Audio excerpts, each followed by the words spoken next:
Hey everyone, today we are in Kingfisher, Oklahoma, and once again we're in the Kingfisher Cemetery. Thought we would walk around and just take a look at some of the graves that might speak out to me and catch my attention. Try to tell their story, even if we don't know anything. They have a story on their marker. Now this cemetery is extremely nice and very well maintained. They care about everybody that's in here. On Memorial Day, you'll notice that practically every memorial spot, final resting place, is highly decorated with flowers, tokens of remembrance, and things like that. But there are a lot of veterans in here, and the town and the city also care about those veterans deeply. They have an awesome memorial, which we'll showcase very quickly, but there are a lot of veterans in here from all sorts of conflicts in here. A lot of them in here are from the Union in the Civil War. And I haven't seen any Confederate soldiers at all, but that doesn't mean that they're not in here. There's just an overwhelming majority of Union soldiers, which is pretty interesting. You see that a lot in this area of Oklahoma. So let me show you some of the things that you can see in here that are interesting, not only veteran-wise, but also some other cultures. So starting off in this section where we've showcased other people in this cemetery, this is on the east side. We'll be bouncing all over the place, but I'll at least kind of start you over here where you can easily find these if you're searching for others that we found over here. But this is the Stewart family, and there are 3 markers right here. And this is Charles W. Stewart, September 13th, 1867 to January 23rd, 1915. And Lily May, April 1st, 1870 to October 5th, 1933. And we have Sophia E. Stewart, born April 3rd, 1844 and died July 5th, 1902. Next to her is J.W. Stewart, Company A, 12th Indiana Volunteer. Born June 13th, 1840, died August 19th, 1914. And it says, asleep in Jesus' peaceful rest. His waking is supremely blessed. But you can see Grand Army of the Republic right here. Like I said, there are a lot of Union veterans within this cemetery. But there are veterans from other conflicts as well. Like here is a corporal in the United States Army for World War I, August 28th, 1899 to April 7th, 1956. And that is an American Legion medallion on the left and a Veteran of Foreign Wars medallion on the right. And there's more Fouts member right here and Mary Ellen Fouts right here. We have James R. Fouts, Oklahoma. It says WOJG, U.S. Army, Korea, March 11th, 1930 to March 5th, 1974. And you can walk all over this cemetery and see a lot of veterans and a lot of interesting markers that will catch your eye. Sarah and I have spent a lot of time in here, so I kind of know where some are. But it's one of those ones where you never really get tired of looking around. This one right over here is pretty interesting. It's going to catch your eye as you're driving through. It's this eagle right here. And the last name is Buswell, B-U-S-W-E-L-L. And it's Arthur Wilcox, January 6, 1926 to December 27th, 2016. And his wife, Jane Marie, July 29th, 1935 to September 13th, 2012. Now it does have a nice depiction of him right here in uniform. And you can see that he was a colonel and also in the medical field. And they were married March 1st, 1969, and there's a nice depiction of her. We'll see if I can include some photos because I know the sun glare is pretty difficult to make it out, but his military service, they have this all on the side. World War II in Burma, 1945 to 46, medic in the 125th Evacuation Hospital, Vietnam from 1967 to 68, Division Surgeon, 1st Infantry Division. Primary service, General Medical Officer, Flight Surgeon, Hospital Commander. His decorations are the Soldier's Medal, Bronze Star, Meritorious Service Medal, Air Medal, Army Commendation Medal, Good Conduct Medal, Army Reserve Components Achievement Medal, American Campaign Medal, Asiatic Pacific Campaign Medal, World War II Victory Medal, National Defense Service Medal, Vietnam Service Medal, and Army Senior Flight Surgeon Badge. You can see here they have a nice depiction of their family tree. He and his wife are down at the bottom, and then the kids branch out from there. Lovely eagle on top. On this side, it's the civic contributions. Private medical practice, staff member at Enid General Hospital, O'Keene Municipal Hospital, St. Mary's Hospital. Chief of Staff, Kingfisher Community Hospital, Kingfisher County Superintendent of Health. It says Kingfisher, I guess that's Kingfisher High School Hall of Fame. Major donor citation for Kingfisher County Military Service Memorial, and which is huge here in the cemetery we're going to show you. Lifetime member of the Defenders Club, Second Amendment Foundation. Outstanding citizen, Kingfisher Chamber of Commerce. Board president and major fundraiser for new Kingfisher Memorial Library. Board member and major supporter of the Chisholm Trail Museum. Owner of the College Hill Lumber and medical school body donor. He spent his lifetime in service in every way possible that he could, or at least that he felt he should do it. It's certainly one of the interesting ones to see within the cemetery. Now, right in between the ones that we just visited is this tree right here.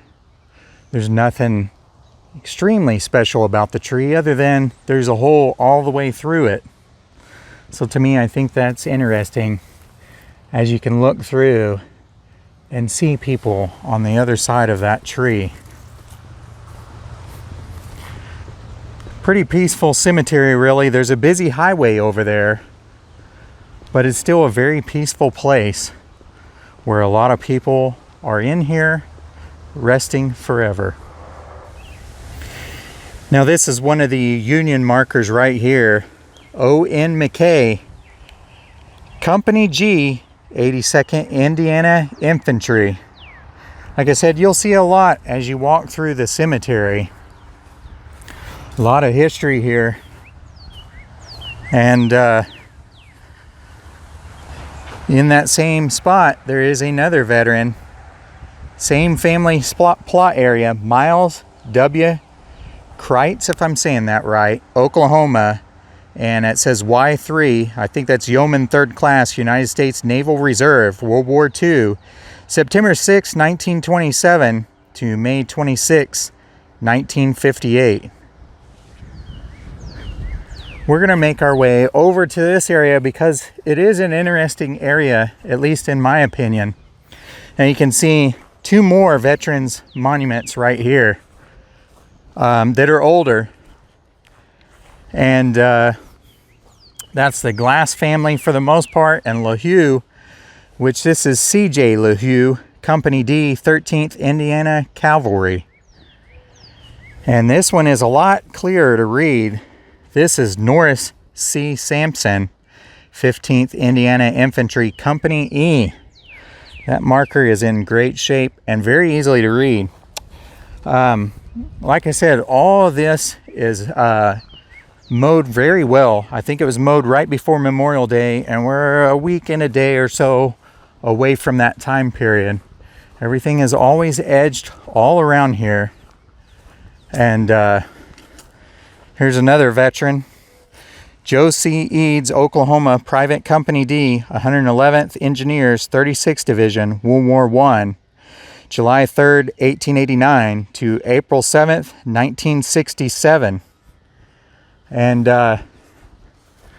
like I said, we are making our way over to this area is where we are headed. Sidney White Crane, Oklahoma, recruit in the U.S. Army, November 15th, 1918. So there's an interesting story there, and I don't know what it is, but it's interesting that it says recruit. Did he pass away in recruit training, boot camp? I'm not sure. So if one of you has some excellent research skills, maybe you can research that and let us know, because I would love to know what has happened to him. There's nothing else as far as his date of birth or anything there, but it does make me curious what happened to him. It's not every day that you see a recruit there like that. But this is a Native American section, and the names are very interesting to me. There might have been a photo right up here at some point, or there would have been something, but this says the name is Small and then Rapper, W-R-A-P-P-E-R, 1830 to 1924. Dan Big Horse, 1873 to 1933, and Nellie Big Horse, 1876 to 1926. And this is Lizzie Witt, 1902 to 1935. And we have Bill Redbird, June 16th, 1922 to June 21st, 1975. Someone has left a Bud Light can there. Actually, Bud Light cans and Coca-Cola right over there. This is Vivian L. Redbird, June 6, 1928 to March 18th, 1997. And Alan Sr. And you can see there's a nice photograph of him right here. May 18th, 1925 to December 8th, 1978.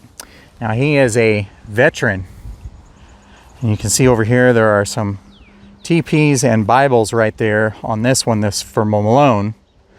But Alan is a veteran, like I said, and he was a sergeant in the United States Army. As you can see here, May 28th, 1925 to December 8th, 1978. And this is a very well visited cemetery. People care about their loved ones, which I love to see. Charles Warren Clayton, Chief Warrant Officer, U.S. Army, Vietnam, January 10th, 1927 to January 21st, 2012. And he was a Bronze Star recipient. See if we can see some of these others with the names, because I think the names are very fascinating. This one is the last name Clayton, like that right over there. Gloria P. Tasso, March 25th, 1928 to December 24th, 1974. Right on Christmas Eve. Catherine Chance, Oklahoma, HN U.S. Navy, so hospitalman, I guess, in Vietnam. April 22nd, 1949 to November 15th, 1970. This is another one, being a female in Vietnam, that would be interesting to look up and to know the story. Roy C. Tasso, California, private in the United States Army, World War II, January 9th, 1914 to September 24th, 1968. And if you, by some chance, research any of these and you find out the story, let us know what the story is. So I think they all have a story that deserves to be remembered and honored. This is Medicine Bear Osage, so that's a interesting last name. Don't know if they're Osage or Cheyenne, because we are in a Cheyenne and Arapaho area. But this says Mother. Diana, September 4th, 1959 to August 28th, 2009. It says daughter, sister, mother, and grandmother. Now right beside her is Melinda Ann Hicks, from May 17th, 1951 to September 13th, 2011. And it does say Cheyenne woman, and it does make you think that they are related, since they're right next to each other like that. But it's interesting, was she Osage and Cheyenne, or just Cheyenne with the last name Osage? That I do not know. Here we have a couple veterans. Ralph Goodman III, Specialist 4, U.S. Army, September 29th, 1956 to March 25th, 1981. And this is an interesting one here. We have a coin down there and a ring.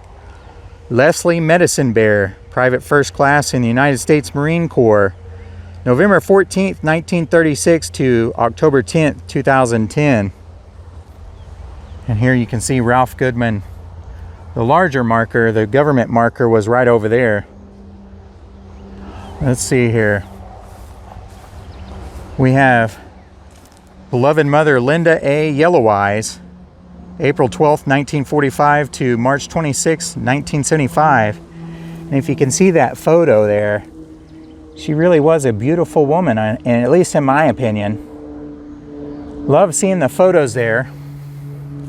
And this is Victor Pawpa, P-A-W-P-A, if I'm saying that correctly. Great photo of him there as well. May 3rd, 1912 to May 4th, 1967. Let us go unto the house of the Lord. Rosa P. Strong, 1896 to 1965. Clinton Pawpa, Oklahoma, Private First Class, United States Army, World War I, August 25th, 1892 to April 14th, 1965. And then Marlene Papa Riggs, 1935 to 1996. The names are pretty interesting on a lot of these. This is Hazel Tall Bear Fuller, 1943 to 1970. Some trash there. We'll just go ahead and pick that up. It's from someone's memorial wreath. We'll go ahead and throw it away. Let's see who we have here maybe. This is Ella N. Spotting Bird, 1950 to 2011. And that's the funeral home marker right there. Someone has placed some flowers, which we will straighten up just to honor her. And don't see anything on there other than OU on the back side. So she was obviously a OU fan. Just a funeral home marker there, but it is a nice one. Nowadays you kind of see just these plastic ones that are placed. This is interesting, and I hate to butcher that top name there, but it's Bessie Tasso. And I believe that that is the Cheyenne name up top, I guess. April 9th, 1936 to September 3rd, 2010.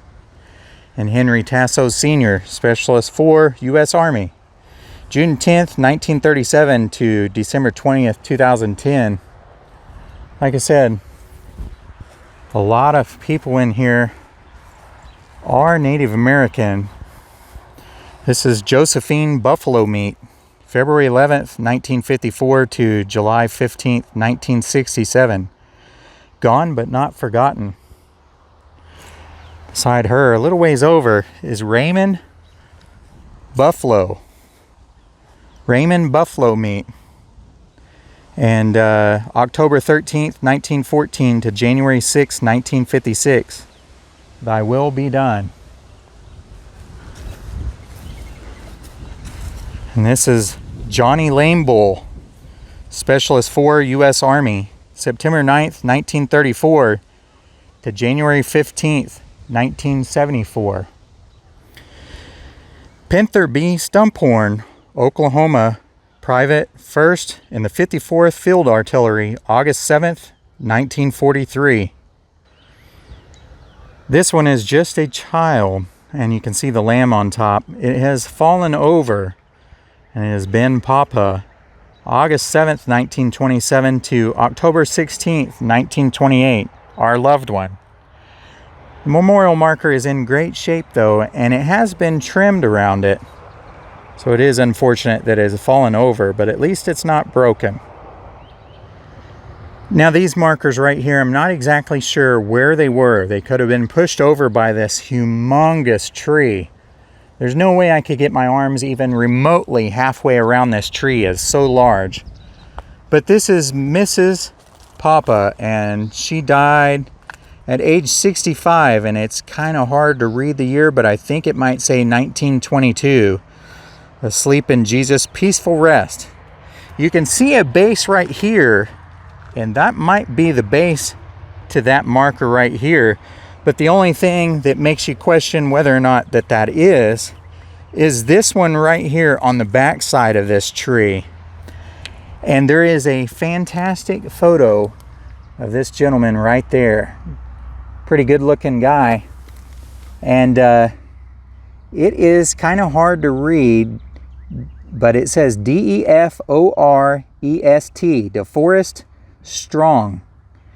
And he died January 17th, 1925 at age 29 years old. Weep not, he is at rest, is what it says. This is another Native American one with the last name Lame Bull, Lula and Gilbert Sr. And some more lame bulls right through here. And some more right here. John, October 27th, 1912 to November 12th, 1967. He was a veteran. Private First Class, 835th Quartermaster Gas Supply Company, World War II. And it kind of switches back and forth. We'll not step over the top of that because he is in between there. But this is Sandra Jean Lame Bull, loving sister, auntie, and grandma. October 15th, 1960 to October 19th, 2009. That cross with a fire around it right there is a Methodist symbol. Daughter of Bertha and Sammy Lame Bull. So like I said, there are a lot. This is red nose. There's just a lot. This is a whole Native American section in through here. And they're scattered throughout the rest of the cemetery as well. But this is one where people may have known each other. But the names are just interesting to kind of walk through and see. Alfred Thomas Quick. And here we have Mary Virginia Quick. And you can see this is in another language, Mi Evoha. And then there's another language down at the bottom saying something in an epitaph. But she's April 13th, 1943 to July 29th, 1995. And you can see a cross here with some, looks to be some beadwork, and they've crafted some feathers within the beadwork in red, white, and blue. We have a cross here that's very colorful. This has some beadwork on it. Like I said, this is not too far removed from Memorial Day. So some people may have removed their decorations, as the cemetery itself has a policy and will remove them. I think it's the second weekend in June. Can't remember the exact day. They may have removed them themselves because they may place them again here next year. But there were a lot of more decorations out here on Memorial Day as I was out here. David Littlecalf, Oklahoma Private 319th Field Artillery, 82nd Division, November 25th, 1929. And this is Crooked Nose, born 1861 and died in 1932. And then on the back side of this marker, we'll see who it is, but it says, known much of the world over for her unique Indian news column in the local newspapers and for her kindness to all. A couple feathers on top. Let's see who that is.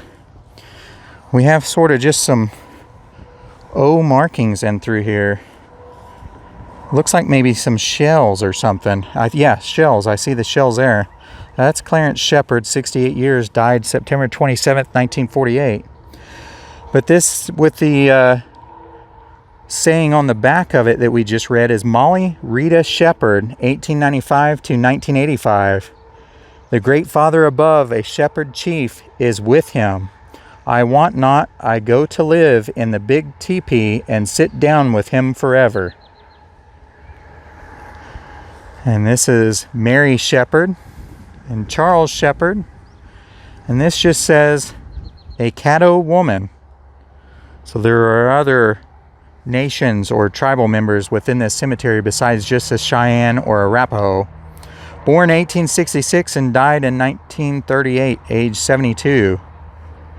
This is a fighting bull. Died November 24th, 1930, age 78 years. I thought this was interesting as it tells a lot about this particular person. Donovan Stephen Wood stands fighting. Ni hao e meo. August 4th, 1958 to April 11th, 2006. Jesus loves me and you will be missed by all. Says the Colts down here on the bottom left, and then Kiss the band on the upper left. Oklahoma State University up here on the upper right. Rock and Roll Forever on the bottom right. And then there's a Native American with a bow on top of a cliff there. Now this is an interesting one, and there is quite the reflection on this marker, so I know it's kind of hard, but it says Jeff Spotting Bird, 85, Kiowa artist, September 7th, 1956 to April 20th, 1985. He was a loving father and husband. And then there's an emblem over on the right hand side, which is pretty awesome to see as well. So this one right here is Thomas Blind Woman, Oklahoma Private in the 39th Infantry 4th Division, May 27th, 1926. And then right beside him is Martha Blind Woman, wife of Thomas, May 17th, 1894 to September 27th, 1920. This is Thomas Littlecalf, born August 8th, 1897 and died February 21st.